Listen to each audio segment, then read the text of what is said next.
하나님 말씀은 고린도후서 9장 1절에서 15절 말씀인데요. 저희 함께 성경을 좀 펴 놓으시면 좋겠습니다. 좀 구절들을 함께 찾으시면서 말씀을 좀 나눠야 되겠습니다. 고린도후서 9장입니다. 함께 말씀 봉독하겠습니다. 성도를 섬기는 일에 대하여는 내가 너희에게 쓸 필요가 없나니 이는 내가 너희의 원함을 알미라. 내가 너희를 위하여 마게도냐인들에게 아가야에서는 1년 전부터 준비하였다는 것을 자랑하였는데 과연 너희의 열심이 퍽 많은 사람들을 분발하게 하였느니라. 그런데 이 형제들을 보낸 것은 이 일에 너희를 위한 우리의 자랑이 헛되지 않고 내가 말한 것 같이 준비하게 하려 함이라. 혹 마게도냐인들이 나와 함께 가서 너희가 준비하지 아니하는 것을 보면 너희는 고사하고 우리가 이 믿던 것에 부끄러움을 당할까 두려워하노라. 그러므로 내가 이 형제들로 먼저 너희에게 가서 너희가 전에 약속한 연보를 미리 준비하게 하도록 권면하는 것이 필요한 줄 생각하였노니 이렇게 준비하여야 참 연보답고 억지가 아니니라. 이것이 곧 적게 심는 자는 적게 거두고 많이 심는 자는 많이 거둔다 하는 말이로다. 각각 그 마음에 정한 대로 할 것이요 인색함으로나 억지로 하지 말지니 하나님은 즐겨내는 자를 사랑하시느니라. 하나님이 능히 모든 은혜를 너희에게 넘치게 하시나니 이는 너희로 모든 일에 항상 모든 것이 넉넉하여 모든 착한 일을 넘치게 하게 하려 하심이라. 기록된 바 그가 흩어 가난한 자들에게 주었으니 그의 의가 영원토록 있느니라 함과 같으니라. 심는 자에게 씨와 먹을 양식을 주시는 이가 너희 심을 것을 주사 풍성하게 하시고 너희 의의 열매를 더하게 하시리니 너희가 모든 일에 넉넉하여 너그럽게 연보를 함은 그들이 우리로 말미암아 하나님께 감사하게 하는 것이라. 이 봉사의 직무가 성도들의 부족한 것을 보충할 뿐 아니라 사람들이 하나님께 드리는 많은 감사로 말미암아 넘쳤느니라. 이 직무로 증거를 삼아 너희가 그리스도의 복음을 진실히 믿고 복종하는 것과 그들과 모든 사람을 섬기는 너희의 후한 연보로 말미암아 하나님께 영광을 돌리고 또 그들이 너희를 위하여 간구하여 하나님이 너희에게 주신 지극한 은혜로 말미암아 너희를 사모하느니라. 말할 수 없는 그의 은사로 말미암아 하나님께 감사하노라. 아멘. 할렐루야. 아멘. 오늘 제가 나눌 주제는 실은 일종의 교회 안에 있는 여러 뜨거운 감자 중에 하나인 주제입니다. 그것은 이제 헌금이라는 주제예요.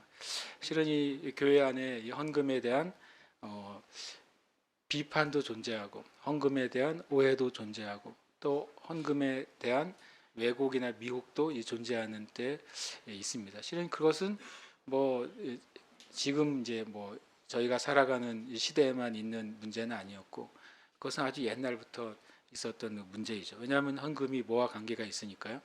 우리의 지갑과 관계가 있잖아요. 우리 각자의 지갑, 각자의 가지고 있는 돈과 물질과 관계가 있는 주제이기 때문에 그렇습니다. 영국의 역사상 가장 위대한 설교가라고 이제 불려지는 찰스 스펄전이라는 목사님이 계세요. 그 목사님이 이런 표현을 했어요. 진정한 회개는 주머니의 회개다. 이렇게 표현했어요. 그러니까 진짜 우리가 하나님께 회심으로 돌아오면 주머니가 회개한대요. 그 말은 헌금을 많이 한다 그런 개념이 아니라 우리의 물질에 대한 가치관과 물질을 사용하는 기준이 바뀌는 거예요. 내가 예수를 믿고 믿음을 가지고 있고 또 신앙생활을 하는데 나의 물질과 또 나의 재정에 대한 관점이 성경적인 관점이 되지 않는다면 스펄전 목사님 그 사람은 진짜 회심한 것이 아니라고 그랬어요. 참 재미있는 메시지죠. 그리고 심지어 이런 얘기도 제가 읽고서 혼자서 웃었는데요. 혼자서 웃었습니다. 여러분 안 웃을 수도 있는데 이런 이제 스펄전 목사님에 대한 글들이 있는데 한 사람이 이렇게 적은 게 나중에 이제 알려졌대요. 나는 스펄전 목사님의 설교를 들으러 갈 때 항상 지갑을 집에 놓고 갑니다. 왜냐하면 그분의 설교를 듣다 보면 듣고서 집에 오면 내 지갑이 비어있는 사실을 보게 된대요. 그래서 항상 지갑을 집에 놓고 가겠다. 그렇지 않으면 큰일 난다. 근데 스펄저 목사님은 헌금 설교를 별로 안 했어요. 실제로는 헌금을 많이 내세요 이런 설교를 한 게 아닌데 희한하게 그 설교를 듣고 오면은 자기 지갑이 비어 있대요. 그래서 그 재미있는 그래야 나는 이 스펄저 목사님 설교하는 날은 지갑을 가져가지 않도록 주의한다 이런 얘기를 읽었어요. 참 놀랍게도 그분이 헌금을 얘기하지 않고 그것을 많이 내라고 강조하지 않는데 사람들이 정말 하나님 앞에 은혜를 받을 때 놀랍게도 자기가 가진 것을 실은 자원해서 아낌없이 드렸다는 거예요. 그래서 실은 돈의 문제는 우리의 삶의 실은 핫 이슈잖아요. 심지어는 분명히 예수 믿지 않는 이들 가운데는 심지어 예수 믿는 이들 가운데도 실은 돈은 첫 번째 이슈예요. 이것을 우리가 부인할 수가 없고 이것을 부정할 수가 없는 이슈입니다. 이것은 돈은 선한 데 있어서도 첫 번째 이슈고 또는 악한 데 있어서도 첫 번째 이슈예요. 모든 범죄의 배경엔 뭐가 있어요? 돈이 있는 것입니다. 또 놀랍게도 모든 위대한 일의 이면에 또 뭐가 있어요? 돈이 있어요. 참 이 돈은 신기한 존재죠. 우리는 그걸 헌금이라고 부릅니다. 그렇지만 성경에 헌금이라는 단어가 잘 안 나와요. 그래서 제가 이 두부에 보시면 우리는 헌금이라고 말하고 성경은 이렇게 말한다 이렇게 말했어요.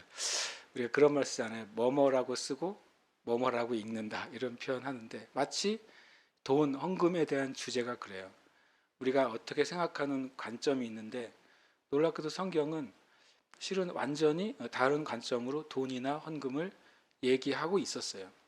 그러니까 우리가 가지고 있는 관점으로 돈이나 헌금을 바라보니까 그게 어려운 주제가 되는 것이고 삼키기 어려운 어떤 그런 말씀이 되는 것이죠. 제가 오래전에 어떤 목사님들이랑 교제하다가 그 목사님이 이런 어떤 정직한 얘기를 하셨어요. 시골에서 목회하는 목사님인데 이런 말 했어요. 저한테. 목사님, 우리 교회 성도들은 다 가난해요. 그러더라고요. 왜 가난한지 모르겠어요. 그게 되게 진실한 고백이었어요. 굉장히 안타깝고 그리고 마음이 아픈 그 목사님의 고백이었어요. 제가 뭐 그것을 뭐 답을 시원하게 주고 해결해 줄 수 있는 사람은 아니지만 제가 그 말씀을 드렸어요. 제가 믿는 믿음 안에서 첫 번째로는 이 가난의 문제를 얘기할 때 가난을 숫자로 생각하기 시작하면 성경의 진리와 위배되는 것이다. 성경은 가난을 수라고 말하지 않습니다. 만약에 수로 부와 가난을 기준으로 제시하면 그 숫자 아래는 다 가난한 존재로 살아가는 것이고 그 숫자 위는 부유한 존재로 살아가는 거잖아요. 성경은 부와 가난을 그 기준으로 말씀하고 있지 않습니다. 실제로 어떤 물질적인 면에서 만족도를 조사를 하면 의외의 결과들이 많이 나온답니다. 우리가 아는 엄청 부자인 선진국에 사는 사람들은 나는 가난해요 라고 말하는 사람들이 많대요. 왜냐하면 거기엔 더 부자인 사람들이 있으니까. 근데 의외로 제3국이나 우리가 보기에 가난하고 외국의 원조 없이는 살아갈 수 없어 보이는 사람들에게 당신은 당신의 물질적인 삶에 만족하냐 그러면 살만해요 그렇게 말한다는 거예요. 굉장히 재밌죠. 수나 어떤 가진 것의 기준으로 가지고 가난과 부를 말하기 시작하면 굉장히 실은 성경적이지 않은 기준이 됩니다. 만약에 실리콘밸리 가서 가난한 사람 어느 정도 될까? 한 100억 이하는 가난함. 그쪽 가면 그렇지 않을까요? 연복 10억 이하는 가난한 사람 이렇게 되지 않을까요? 실리콘밸리 가면. 그러니까 우리가 가난과 부를 저도 그렇고 여러분도 그렇고 정말 놀랍게도 성경의 기준이 아닌 것으로 가지고 있어요. 그래서 우리가 우리 자신에 대해서 연약함과 어려움과 부족함을 늘 느끼는 것이죠. 만약에 부유한 것을 숫자로 기준으로 한다면 한없이 우리는 우리보다 더 부유한 사람들을 만나게 되기 때문에 늘 우리는 가난한 존재가 되는 것입니다. 헌금은 실은 그것과 놀랍게도 관계가 돼 있어요. 제가 그 목사님에게 처음에는 말한 건 그거죠. 가난과 부의 기준이 성경에서 말씀하신 기준을 우리가 가져야 됩니다. 그다음에 두 번째로는 하나님은 좋은 것을 주시는 아버지라는 사실을 절대로 포기하면 안 됩니다. 그랬어요. 성경에 주님이 말씀하시잖아요. 악한 자라도 자기 자녀에게 좋은 것을 줄 알거든. 하물며 하늘에 계신 너희 아버지께서 구하는 자에게 좋은 것을 주시지 않겠느냐. 마태복음은 좋은 것이라고 말씀합니다. 누가복음은 성령을 주시지 않겠느냐 말합니다. 하나님은 하나님의 자녀들에게 무엇일지라도 좋은 것을 주시는 분이시고 또 좋은 것 중에 최고로 좋은 것은 또한 성령님이라고 말씀하고 있는 거예요. 성령님이라고 하나만 얘기하면 나머지 좋은 것은 없는 것이냐라고 이해하면 안 되는 것이죠. 하나님은 분명히 하나님의 자녀가 좋은 것을 얻고 누리는 삶을 살면서 주님을 섬기기를 바라세요. 그것은 주님의 말씀이에요. 저는 그렇게 믿습니다. 모든 그리스도인들이 재벌이 되고 떵떵거리면서 사는 것이 주님의 뜻이다라고 말씀하시는 것이 아니라 하나님 분명히 하나님의 자녀들이 넉넉하고 그리고 좋은 것을 누리고 사는 것을 기뻐하세요. 그것은 성경에서 말씀하시는 진리입니다. 그것을 믿으시길 축복해요.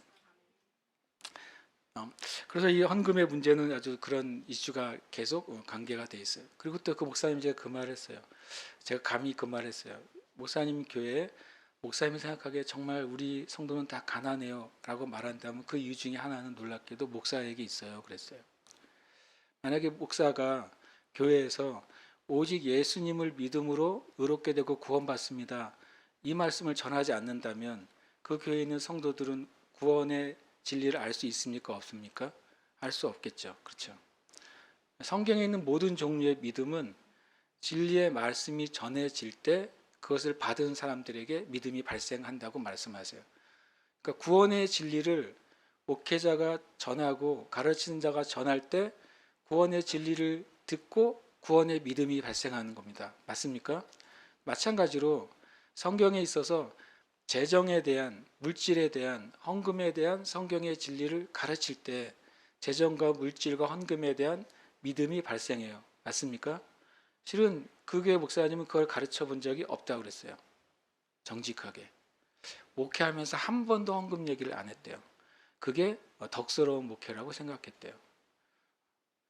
만약에 성경에서 말씀하시는 여러 가지 주제가 있는데 이 중에 나는 이 주제만 설교할 거라고 목사가 생각한다면 그것은 바른 선택일까요? 잘못된 선택일까요? 잘못된 선택입니다. 성경에서 말씀하시는 모든 주제를 하나님의 진리이기 때문에 내가 나눌 거야. 때로는 사람들이 그것을 환영하든 아니면 사람들이 그것을 별로 환영하지 않고 심지어 어렵게 받든 성경에서 말씀한 진리라면 말해야 되는 것이 실은 목회자가 가지고 있는 사명 중에 하나예요. 전 그렇게 믿습니다. 맞지 않겠습니까? 하나님이 우리에게 어떤 진리를 주셨다면 그 진리를 받는 교회와 성도들에게 유익하게 하기 위해서 주셨다고 성경은 분명히 말하거든요. 그 목사님이 실제로 하나님이 말씀하시는 재정에 대해서, 하나님이 말씀하시는 부에 대해서, 하나님의 말씀하신 헌금에 대해서 설교해 본 적이 단 한 번도 없다고 말했어요. 그것은 우리 목회자들에게 책임이 있습니다라고 말했죠. 여러분, 헌금은 그런 면에 있어서 굉장히 중요한 성경의 진리 중에 하나입니다. 그리고 오늘 말씀에 놀랍게도 이 헌금에 대한 말씀이 가득 들어있어요. 우리가 사랑장 그러면은 사도 바울이 그렇게 붙이지 않았지만 다 고린도전서 13장 얘기하잖아요. 맞습니까? 부활장 그러면 또 사도 바울이 붙이지는 않았지만 다 고린도전서 15장 이렇게 사람들이 말합니다. 믿음장 그러면은 또 히브리서 11장 이렇게 성경 퀴즈처럼 말을 하잖아요. 근데 하나가 더 있어야 된다고 생각해요. 뭐냐면 헌금장이요. 엄청나게 많은 얘기를 하고 있어요. 실은 헌금장은 고린도후서 8장과 9장이에요. 8장, 9장 전체가 놀랍게도 이 헌금, 우리는 헌금이라고 말하지만 사도 바울은 헌금이라는 단어를 쓰지 않아요.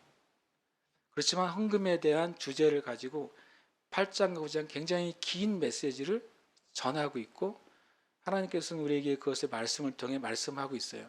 그렇다면 이것에 귀를 기울여야 되지 않겠습니까? 사랑장보다도 분량이 3배 이상 많아요. 그렇다면 이 말씀에서 오히려 교회가 제가 생각했어요. 목사도 외면하는 장이에요. 말하기가 껄끄러워요. 그리고 성도들도 별로 중요하게 여기지 않는 장이에요. 자기도 껄끄러워요. 그러나 우리는 이 말씀이 주님께로부터 온 진리라고 저는 믿습니다. 오늘 우리가 수수감사주의를 이제 맞이해서 큰 빅 이벤트를 하지는 않지만 우리가 목적을 가진 헌금을 늘 드려요. 이번 올해 추수감사주일 헌금은 이스라엘 예루살렘에 있는 이 목사님 가정에 우리가 헌금하기로 했고, 그리고 또 지역계 비전교회 헌금하기로 했습니다. 그래서 여러분이 주님 앞에 믿음으로 또 오늘 헌금하시길 저는 축복합니다.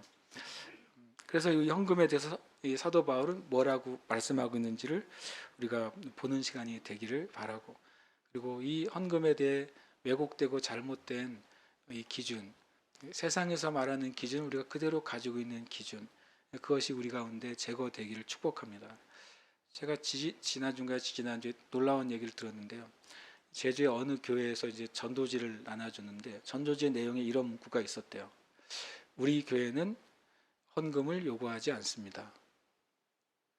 그래서 그 목사님 저한테 물어보는 거예요. 곤란한 질문을 나한테 하는지 모르겠어요. 그래서 이게 자기는 이 문장이 전도지에다가 우리 교회는 헌금을 요구하지 않습니다라는 게 틀린 거예요, 맞는 거예요, 그러더라고요.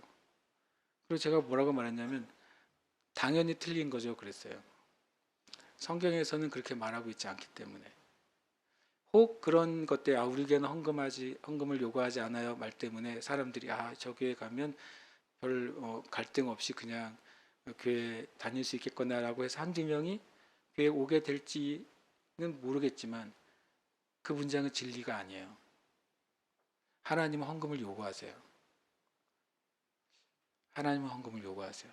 그 이유를, 그 목적을, 그 유익을 최소한 그 교회는 그 전도지에서 그걸 삭제해 버렸어요. 주님의 진리를 자기 마음대로 삭제하거나 더하는 것은 좀 미안하지만 죄예요. 죄가 무엇이라 말씀을 드렸습니까? 하와에게 사단이 네가 정말 하나님이 이 모든 동산의 나무의 실과를 먹지 말라고 했느냐라고 물어봐요. 사단이 엄청 아주 치사하게 물어보죠. 모든 나무의 실과를 먹지 말라고 했냐라고 물어봅니다. 그러니까 하와가 뭐라고 말합니까? 그 말에 이미 넘어갔어요. 아니, 하나님이 이 동산 모든 나무의 실과를 먹을 수 있지만 이 선악을 알게 하는 나무의 실과를 보지도 말고 먹지도 말라고 했지라고 말합니다. 거기서 죄가 하나 들어갔어요. 뭡니까? 하나님은 먹지 말라고 하셨죠. 하와는 뭐라고 말합니까? 보지도 말고 먹지도 말라고 해서 하나님이 말씀하신 것에 자기의 의견을 더합니다. 죄가 뭔지 아세요? 하나님의 말씀에 나의 의견을 더하는 겁니다. 죄는 하나님 말씀하신 그 진리에 내 생각과 기준을 더하는 거예요. 심지어는 그 의도가 선할지라도 더하는 것은 죄예요.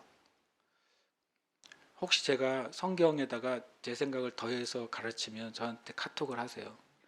한 글자만 쓰세요. 죄라고 적으시면 이제 회개하고 뭘 내가 더했나 이제 열심히 찾아보고 회개할 테니까. 이건 정말 심각한 죄인 거예요. 주님의 말씀에 우리의 생각, 우리의 기준, 세상의 철학, 인본주의적인 신학을 더하면 그게 죄가 돼요. 또 마귀의 말에 또 하와가 말합니다. 그러면 죽을까 하노라. 죽을 수도 있다고 하나님이 말했다 그래요. 죄가 뭔지 아십니까? 하나님의 기준을 우리의 수준으로 끌어내리는 거예요.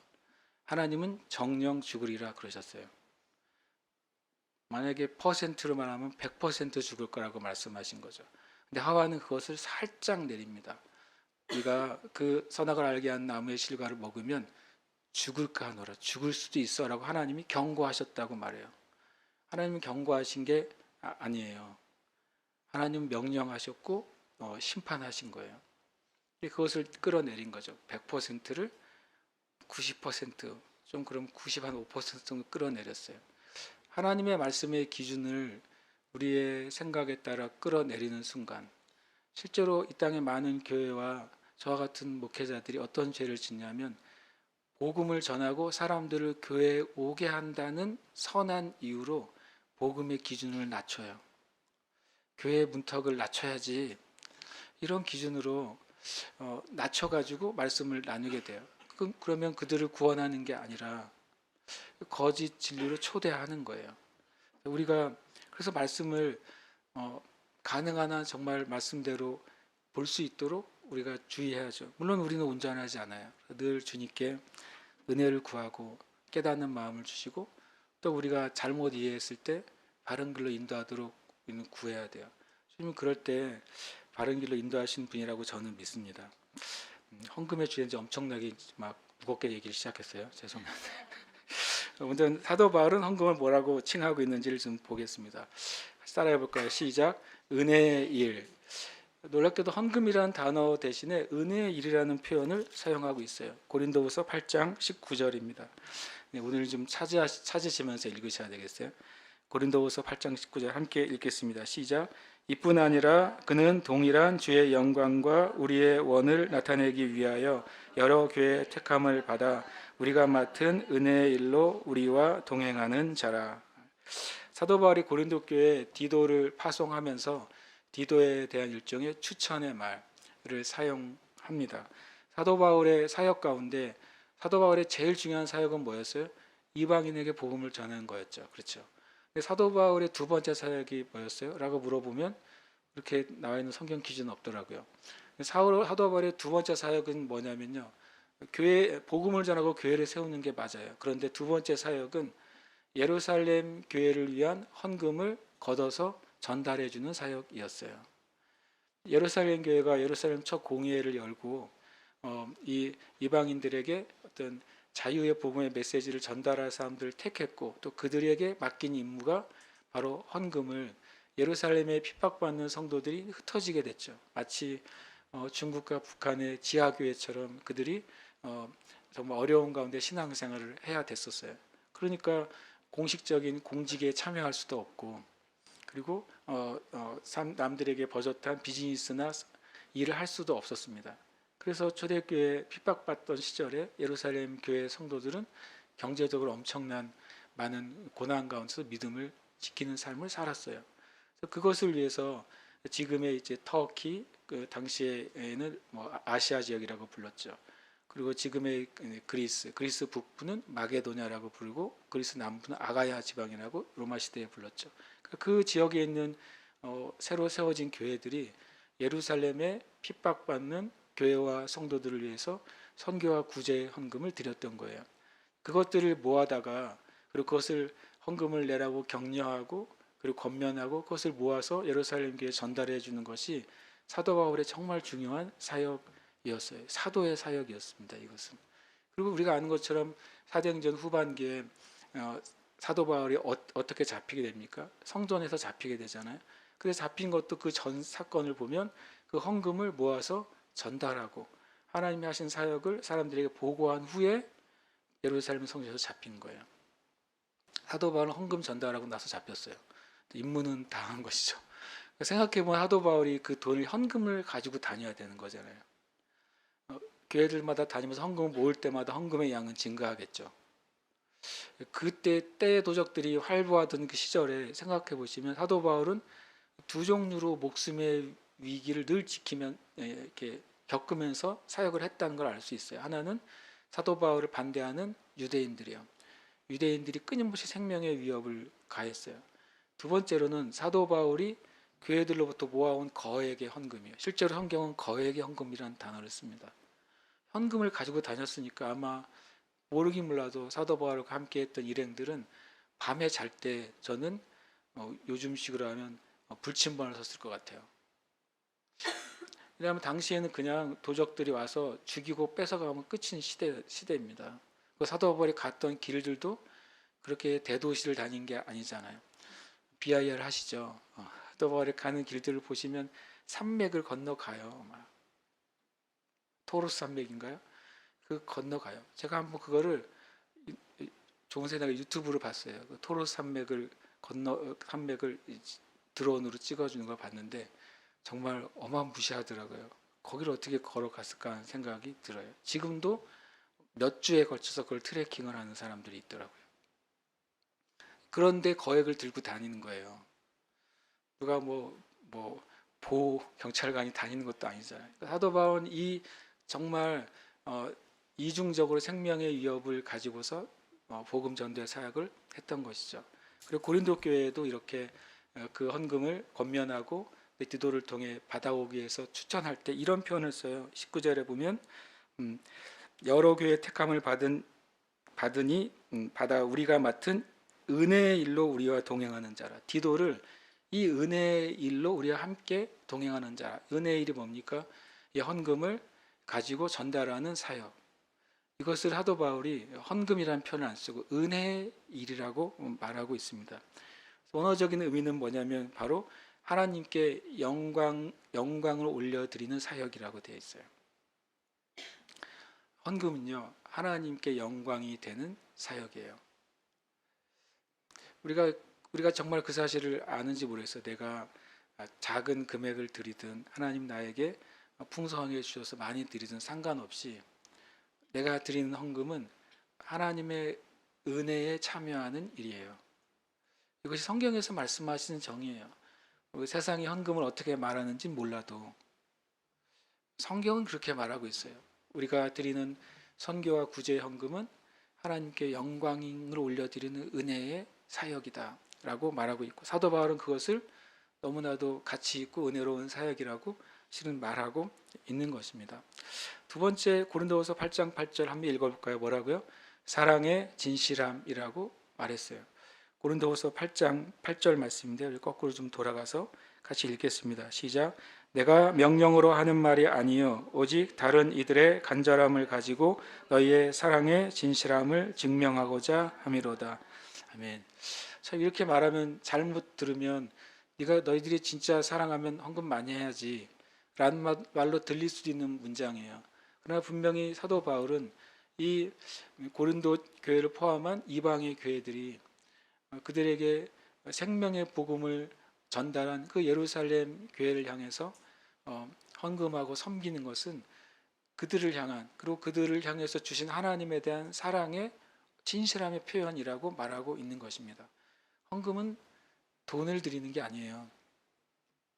헌금은 물질을 드리는 게 아니에요. 그래서 우리가 많이 드릴 때는 갑자기 떳떳해지고 조금 하면 부끄러워지는 거예요. 성경은 그렇게 말씀하고 있지 않는데 놀랍게도 우리에게는 이 세상의 기준이 확 들어와 버렸어요. 이게 참 무서운 일인 것이죠.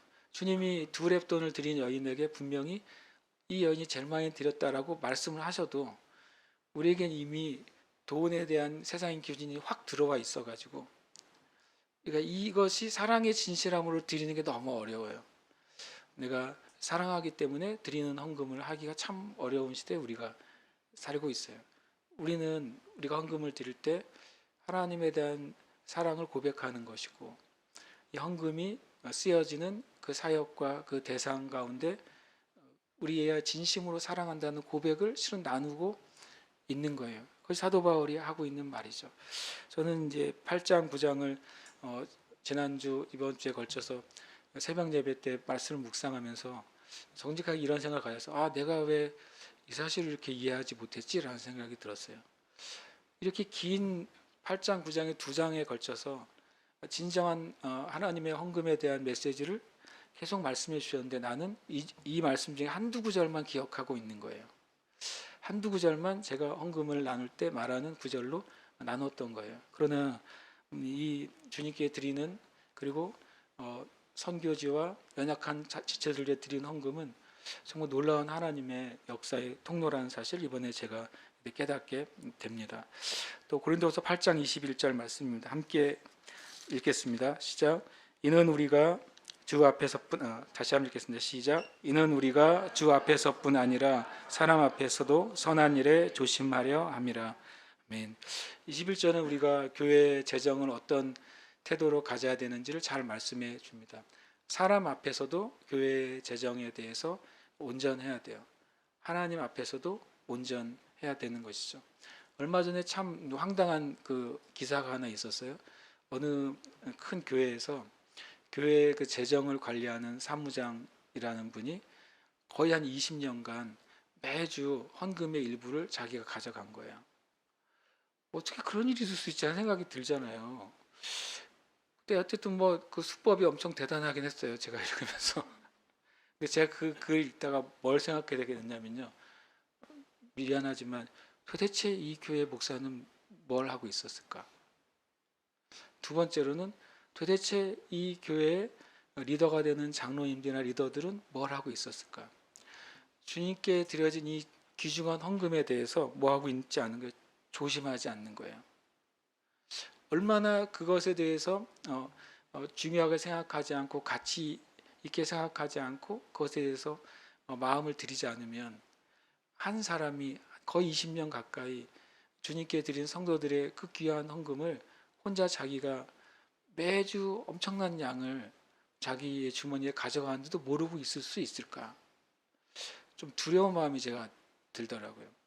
저는 그 죄를 지은 사람은 죄지만 그 사건의 책임은 그 교회 목사님과 리더들에게 있다고 생각해요. 이것은 돈의 문제가 아니잖아요. 이것이 하나님의 여기 말하는 은혜의 통로, 사랑의 통로, 하나님이 기뻐하시는 선한 일의 통로라고 말씀하는데 그것을 가볍게 여기는 것, 그것을 또는 우습게 여기는 것, 심지어는 그것을 당연하게 여기는 것이야말로 엄청난 실은 죄고 하나님 앞에 불충성이라고 생각이 들어요. 우리가 주님 앞에 그것을 살펴봐야 되는데 여기에 보면 21절에 선한 일이라고 표현하고 있습니다. 실은 주님의 나라를 위해서 선교를 위해 구제를 위해 드린 헌금은 그리스도인이 할 수 있는 선한 일이에요. 성경 분명히 그렇게 말씀하고 있습니다. 우리가 여러분이 앞으로 오늘 또는 앞으로 헌금을 들 때 이것은 내가 그리스도인으로서 하는 선한 사역이구나 라고 하는 사실을 기억하시길 축복합니다. 고린도후서 9장 1절 말씀입니다. 함께 읽겠습니다. 성도를 섬기는 일에 대하여는 내가 너희에게 쓸 필요가 없나니. 사도 바울이 참 대단한 게 헌금이라는 단어를 하나도 안 사용해요. 헌금이라는 단어를 안 써서 고린도후서 8장 9장을 헌금장이라고 이름을 안 붙였나 봐요. 저는 이름을 붙이고 싶어요. 헌금장. 성도를 섬기는 일, 실은 그게 사역입니다. 원어민. 성도를 섬기는 사역이 놀랍게도 헌금을 드리는 것이라고 사도 바울은 분명하게 말하고 있습니다. 이것은 사역이에요. 하나님을 섬기고 성도를 섬기는 중요한 사역의 하나가 교회가 바른 그리고 진실한 마음으로 드리는 헌금을 통해 하나님의 일을 하는 것입니다.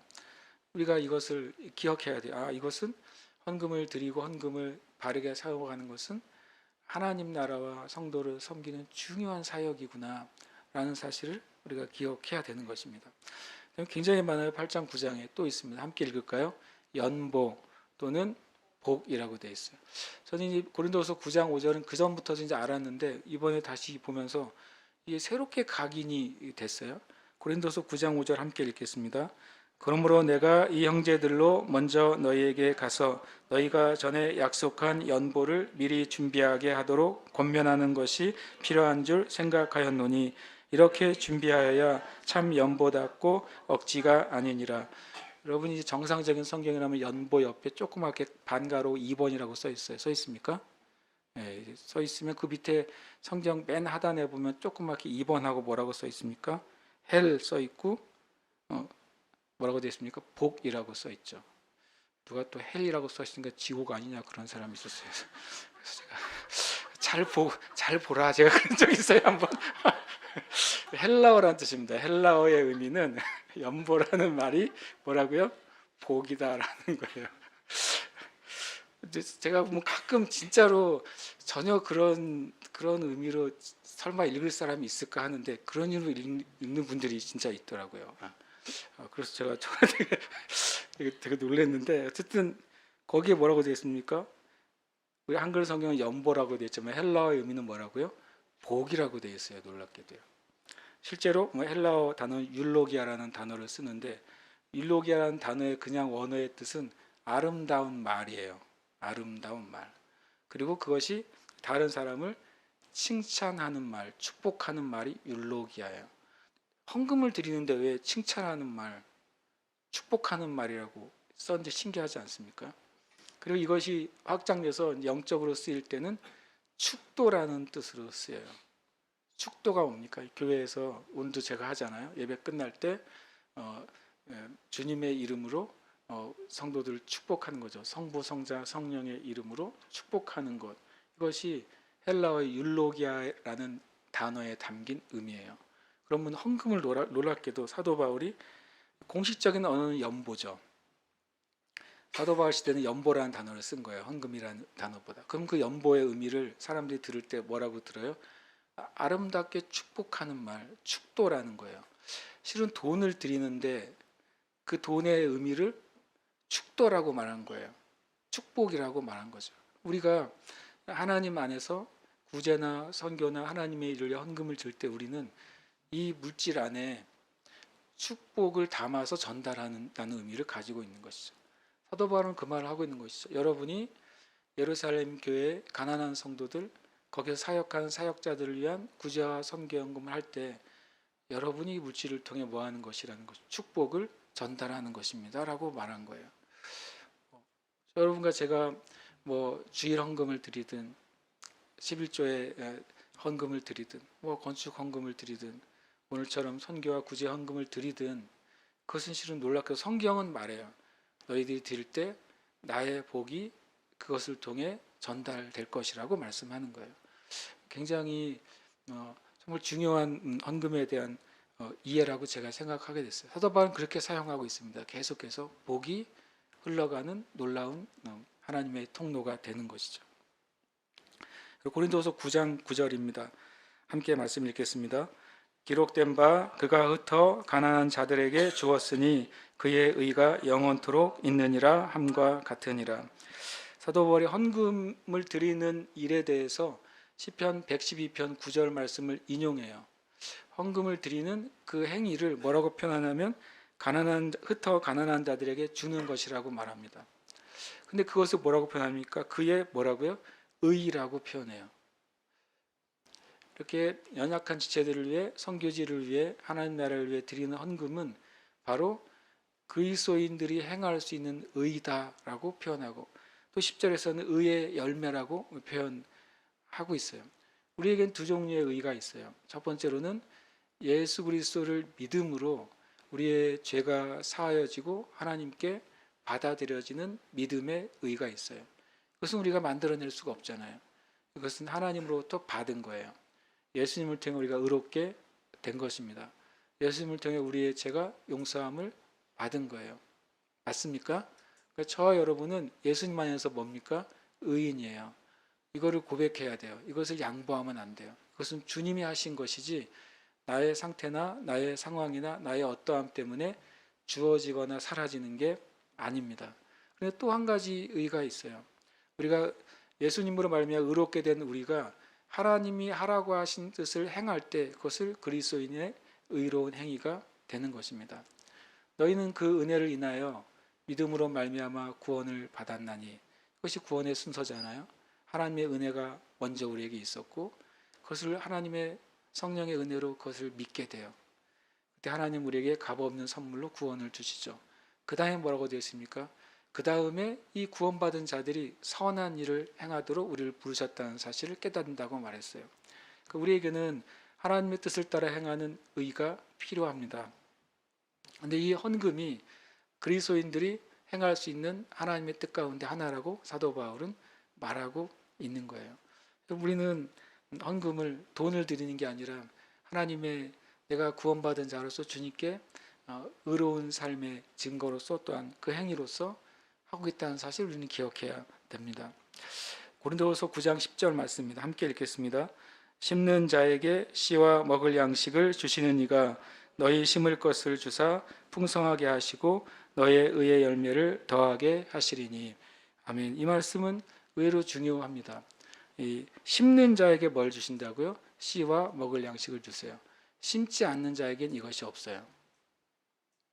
신은 생각보다 많이 예수님을 믿는 성도들과 또 교회 안에 재정적인 문제의 원인이 이 말씀에 많이 들어있어요.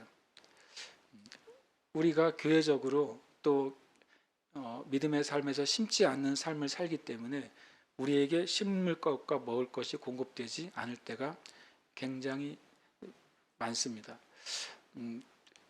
일부 예배 때 그 얘기했다가 좀 사람들은 웃어가지고 이걸 해야 되나 좀 은혜롭지 않아가지고 우리나라 말 중에 비속어에 이런 말이 있어요. 귀신 신나라 까먹는 소리 아니야 이런 말이 있어요. 들어보셨어요? 안 들어오신 분은 참 고상하게 인생 살아오신 분들이고 누가 정말 쓸데없는 소리 하면은 귀신 신나라 까먹는 소리 하지 말라 그러잖아요. 근데 이게 되게 재밌어요. 제가 어쨌든 뭐 명목상 국어 국문학을 했는데 거기에 그런 수업이 있었어요. 비속어 수업이 있었어요. 비속어가 뭔지 알죠? 욕이죠, 욕. 신기하게도 우리나라 사전에 비속어 사전이 있어요. 정말 신기하고 듣도 보도 못한 수천 개의 욕들이 나와요. 그 중에 이제 문장으로 된 많은 비속어가 있는데 그 중에 이것도 포함돼요. 그런데 이거는 실은 비속어이지만 농경사회에서는 중요한 실은 주제를 다루는 일종의 문장이에요. 말이 그렇지만 귀신, 신나라 까먹는 소리. 이게 뭐냐면 농경사회에서 농사를 짓고 나면 일부는 먹지만 일부는 어떻게 합니까? 내년 농사를 위해 씨나락으로 보관합니다. 씨나락은 내년에 심을 그 모판을 하기 위한 그 씨로 삼을 나락을 씨나락이라고 해요. 그러니까 씨나락이 얼마큼 중요한지 아시겠죠? 만약에 그걸 잃어버리면 어떻게 돼요? 그걸 도둑질 당하면 내년 농사는 끝이죠. 그럼 가족이 죽는 거예요. 우리처럼 그냥 수입이 줄어드는 게 아니라 농사를 못 심게 되면 열매가 없고 열매도 제대로 안 나잖아요. 우리나라가. 어려운 시기들이 있잖아요. 비가 안 오는 시기들이요. 그런데 만약에 씨앗 자체도 없어서 못 심으면 다 굶어 죽는다는 소리예요. 그래서 우리나라 운경사의 조선시대는 그 씨나락을 보관하는 게 엄청 중요한 일이었어요. 실제로. 그 씨나락을 어떻게 보관했을까요? 왜냐하면 누가 훔쳐가면 안 되니까. 낮에는 다 눈 뜨고 보고 있으니까 누가 훔쳐가지 못하겠죠. 도둑은 언제 옵니까? 밤에 오잖아요. 그래서 우리 선조들이 해놓은 지혜가 뭔지 아세요? 베개 안에 씨나락을 넣는 거였어요. 베고 자는 거예요. 온 가족이 베개 안에 내년에 뿌릴 씨앗을 다 베갯잎 넣는 것이죠. 나중에 뭐 지푸라기만 넣었지만 실제로 씨나락을 넣고 베고 잤어요. 귀신 씨나락 까먹은 소리가 뭔지 아세요? 내년 우리 가족의 생명이 걸린 씨나락을 내가 베고 자는데 못된 귀신이 몰래 와서 하나씩 빼서 까먹는 소리예요. 웃긴 이야기지만 정말 망하는 소리라는 소리예요.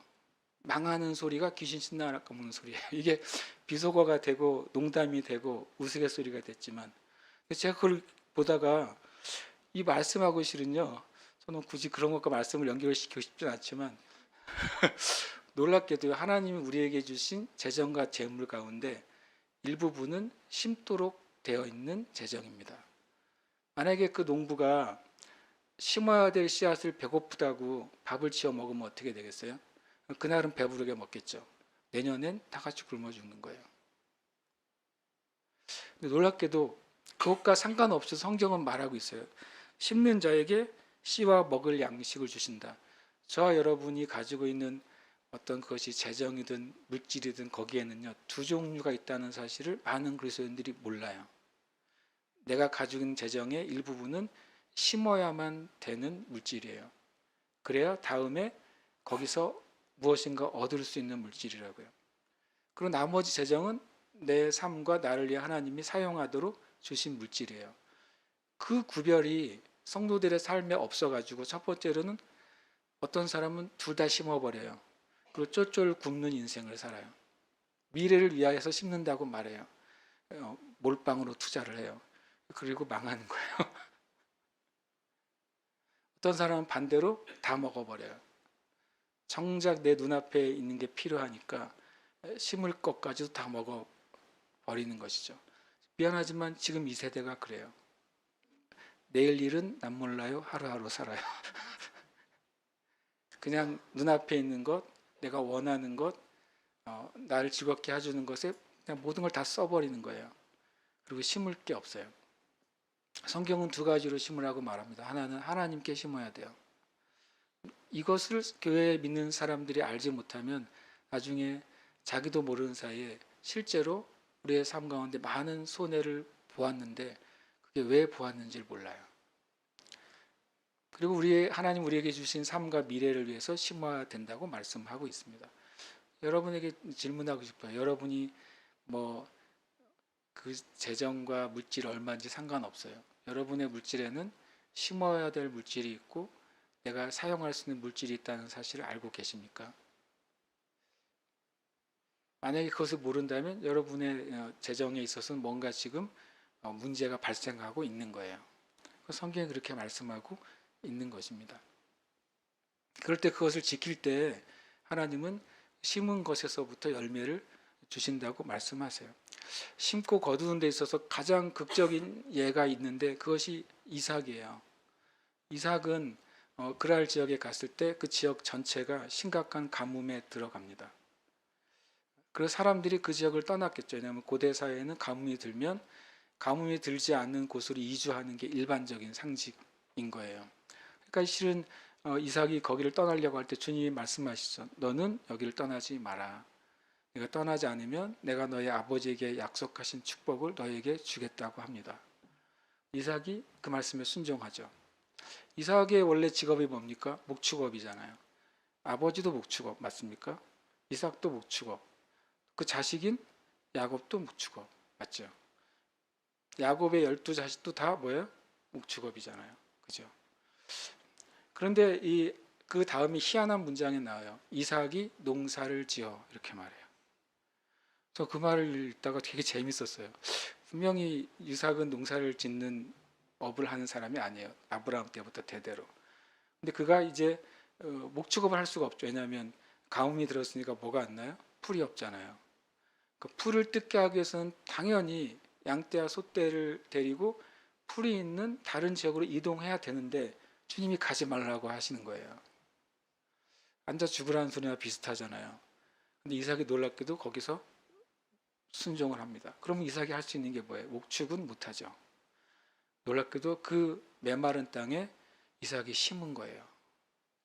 사람들은 떠나거나 이제는 그 버려진 그 땅에 사람들이 다 버리고 갔으니까 땅밖에 안 남았을 거 아니에요.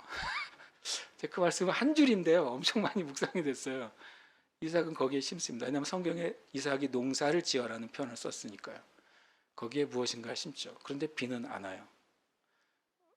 이삭은 주님이 머물러 있으라는 말씀에 근거해서 그 땅을 떠나지 않으면서 심은 거예요. 근데 무슨 일이 일어났다는 소리에 거기에 다음이 돼 있어요. 그 해에 100배나 거두니라 돼 있어요. 기적 같은 문장이에요. 어떻게 그럴 수 있을까요? 그건 뭐냐면 첫 번째로는 이삭은 그 메마른 정말 먼지가 폴폴 나는 땅에 씨앗을 심은 거예요. 미친 짓을 한 거죠. 이삭이 심었을 때 하나님 무슨 일을 하신 것입니까? 비를 내리신 거예요. 이삭이 하나님 말씀에 순종해서 심었을 때 비를 내리신 것이죠. 그리고 이삭에게 남은 거는 뭐밖에 없어요? 땅밖에 없죠. 거기 이제 가뭄이 들어서 양도 없고 소도 없고 사람도 없는 거예요. 그 지역에 다 가버렸으니까. 그 수많은 벌판에 이삭만 심은 거죠. 100배를 거둡니다. 얼마나 많이 거뒀으면 그 사람들이 돌아보고 이삭이 다 가지고 있으니까 시기하고 질투하고 핍박하고 쫓아보낼 정도로 이삭이 거부가 되어 있었다고 성경은 말해요. 저 여러분의 삶 가운데 심으시길 축복해요. 하나님께 심어야 될 걸 심으세요. 그것이 성경 말씀 그대로 열매 맺는 길이에요. 여러분에게 주어진 하나님의 부르심과 인생을 위해서 심으세요.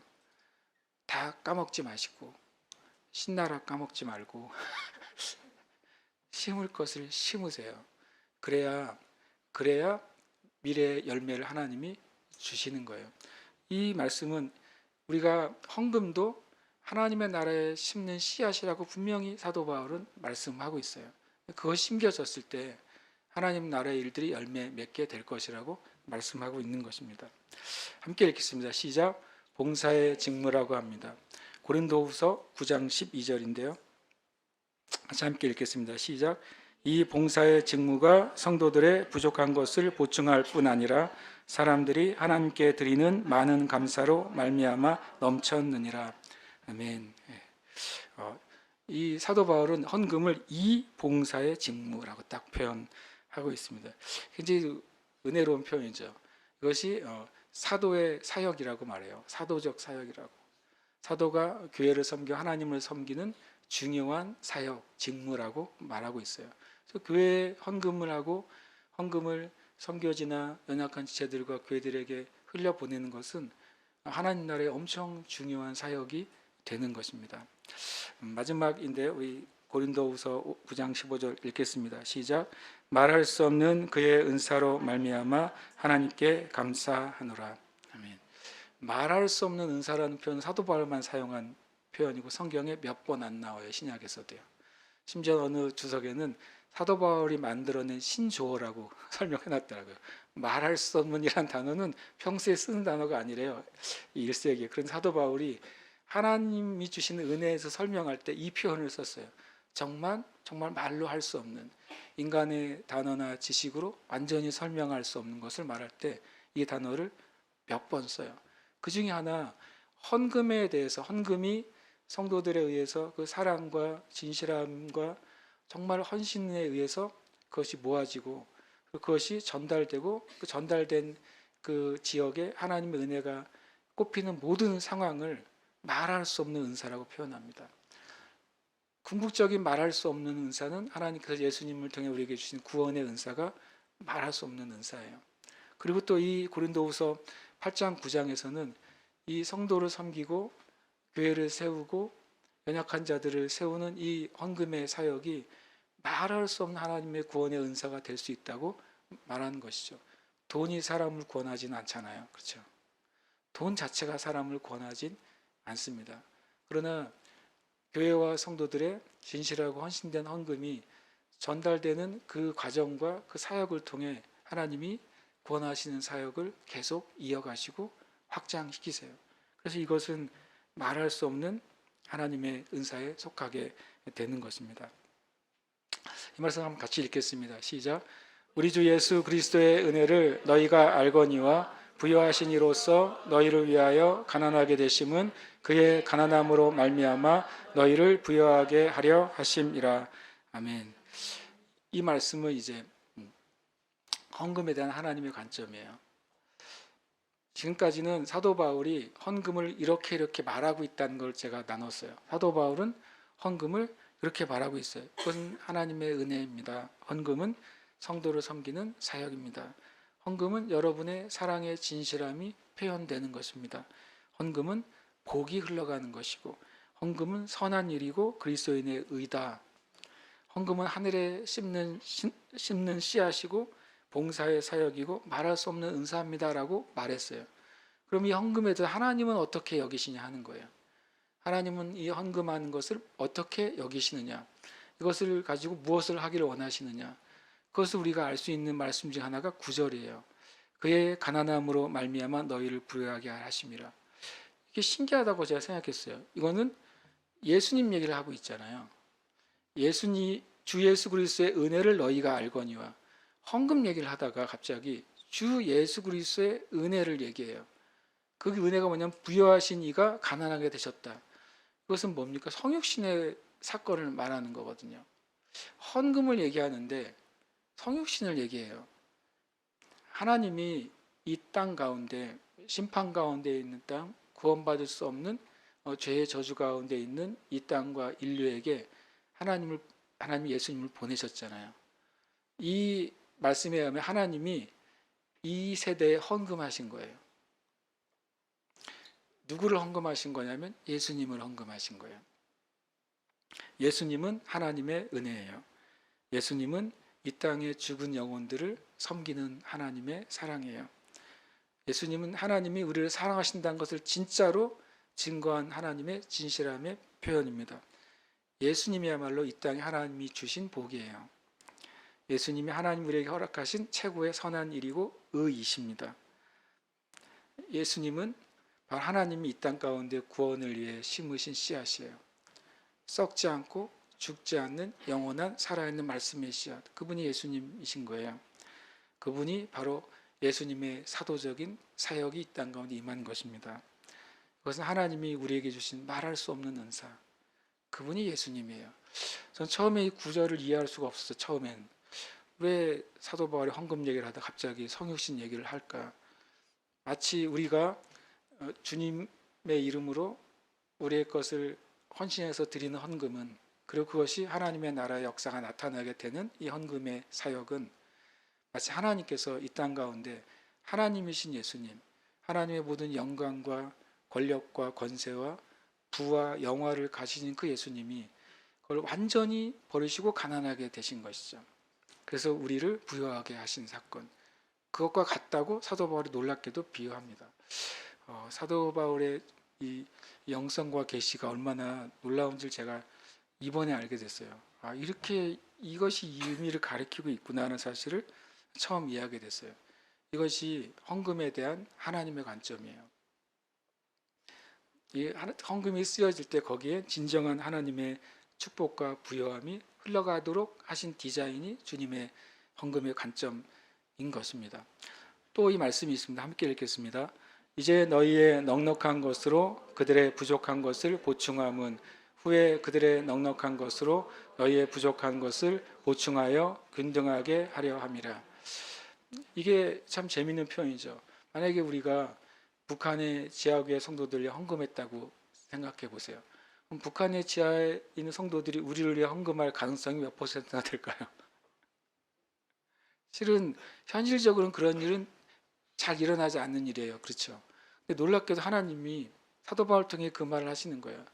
너희들이 그들의 부족함, 예루살렘 교회 성도와 교회 사역의 부족함, 사역자들의 부족함을 보충할 때 놀랍게도 그 일이 나중에 너희들의 것을 보충하는 일이 될 거라고 말씀하세요. 현실적으로는 되게 확률이 적거든요. 근데 하나님은 이런 놀라운 과정을 하나님의 교회 가운데 비밀로 풀어 놓으시는 겁니다. 실은 알고 보면 많은 재정에 대한 그 헌금에 대한 간증들이 존재하잖아요. 이 간증들은 이 고린도서 8장 14절에 대한 증거들입니다. 때로는 연약한 가운데 있는 이들에게 교회와 성도들이 헌금할 때 그것은 하나님의 새로운 은혜와 축복의 통로가 실제로 열립니다. 그리고 그것을 경험하고 알 때 그것은 교회에 주신 놀라운 축복의 통로가 되는 것이죠. 말씀 읽겠습니다.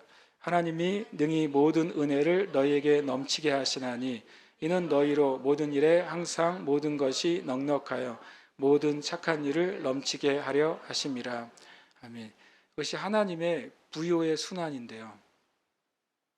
우리가 가진 것을 하나님의 일을 위해 드릴 때 하나님은 그것을 통해 부족한 것을 채우시죠. 다시 그것은 우리에게 되돌아와서 우리에게 하나님이 풍족하게 하시고 다시 풍족한 교회와 성도들 통해 다시 하나님의 일이 또 넘치게 돼요. 마치 나선형 구조처럼 하나님 앞에 진실하고 헌신되게 드리는 헌금은 계속 하나님의 풍요함과 넉넉함이 확장되는 하나님의 놀라운 비밀이라고 성경은 말씀하세요. 세상이 교회에 산 헌금을 어떻게 말하든지 그것은 별로 중요하지도 않고 실은 가치 있지도 않아요. 또는 교회가 스스로 헌금에 대해서 어떻게 말하고 얘기하든지 그것도 중요하지 않습니다. 오늘 이 말씀 가운데서 하나님께 드려진 헌금과 그리고 사용되어지는 그 놀라운 물질은 하나님의 정말 말할 수 없는 하나님의 큰 은혜의 은사라고 말씀하십니다.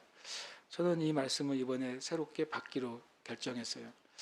우리 교회와 또 성도들이 이 말씀을 주님의 주신 기준으로 받게 되시기를 축복합니다. 함께 한 말씀 한 번 더 읽고 우리가 기도하고 있습니다. 함께 읽겠습니다. 하나님이 능히 모든 은혜를 너희에게 넘치게 하시나니 이는 너희로 모든 일에 항상 넉넉하여 모든 착한 일을 넘치게 하게 하려 하심이라. 같은 말씀 두 번 나왔습니다. 함께 이 시간 한번 함께 읽겠습니다. 오늘 보면 오늘 믿음의 양식이 딱 이 추수감사절 말씀이에요. 그렇죠? 아직 안 하신 분은 회개하시고 이따가 해서 하시고 그래서 제가 오늘 고백은 믿음의 양식이 있는 고백을 그대로 좀 해야 되겠다는 마음이 들었어요. 함께 고백합니다. 주님의 선하심을 찬양합니다. 아멘. 한 번 더 고백합니다. 주님의 선하심을 찬양합니다. 아멘. 고백합니다. 나는 감사제를 드리며 기쁨으로 그가 행하신 일을 선포합니다. 아멘. 한 번 더 고백합니다. 나는 감사제를 드리며 기쁨으로 그가 행하신 일을 선포합니다. 아멘. 고백합니다. 내 인생에 주신 영적, 물질적 축복들로 인해 주님께 감사드립니다. 아멘. 한 번 더요. 내 인생에 주신 영적, 물질적 축복들로 인해 주님께 감사드립니다. 아멘. 고백합니다. 나를 향한 하나님의 보호와 관심에 감사드립니다. 아멘. 한 번 더요.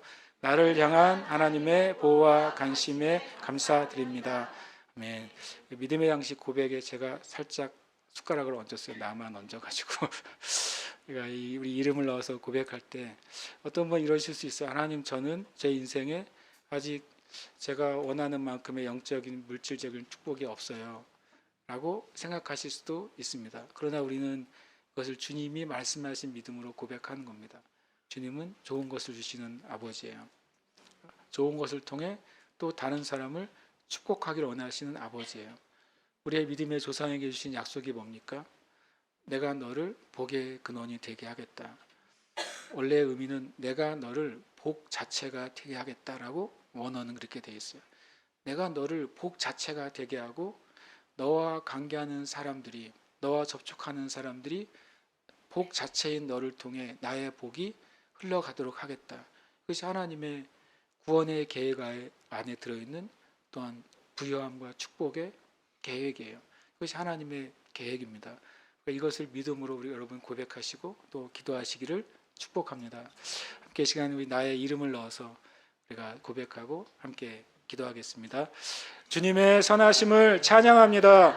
고운령은 감사제를 드리며 기쁨으로 그가 행하신 일을 선포합니다. 고운령의 인생에 주신 영적 물질적 축복들로 인해 주님께 감사드립니다. 고운령을 향한 하나님의 보호와 관심에 감사드립니다. 아멘.